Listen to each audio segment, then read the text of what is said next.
যখন 7 হয়, বারবার যখন সালাতের কথা বলবেন, সাথে করে নিয়ে দাঁড়াবেন, জুমার দিন মসজিদে নিয়ে যাবেন, মাঝে মাঝে নামাজে নিয়ে যাবেন। 7, 8, 9 এই 3 বছরের ট্রেনিং এ 10 বছর তো এমনি পাক্কা নামাজে হয়ে যাবে। নাকি বলবেন হুজুর আমি তো পড়ি না, আমারই তো খবর নাই। ছেলেরা যে বলবো বাবা নামাজ কায়েম কর, এর আগে কিন্তু নিজের মুসল্লি হইতে হবে।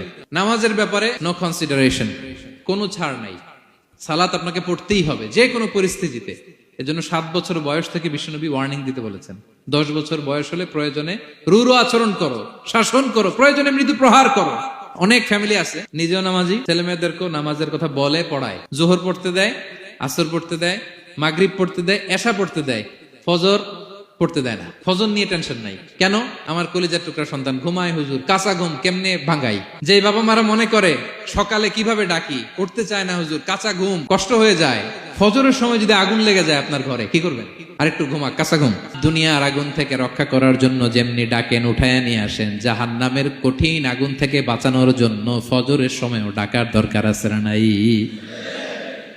দুনিয়ার আগুনের চেয়ে কমপক্ষে 70 গুণ বেশি তেজওয়ালা। বিষ্ণু বলেন নারুকুম তুকিদুন, যে আগুন দিয়ে কিচেনে রান্না করো, জাহান্নামের আগুন কিন্তু এই আগুন নয়। জাহান্নামের আগুন দুনিয়ার আগুনের চাইতে কমপক্ষে 70 গুণ বেশি তেজওয়ালা। তাহলে ফজরের সময় ডাকবেন তো ছেলে মেয়েকে, হ্যাঁ, নিজেও পড়বেন, ছেলে মেয়েদেরকেও ডাকবেন। আকিমিস সালাহ,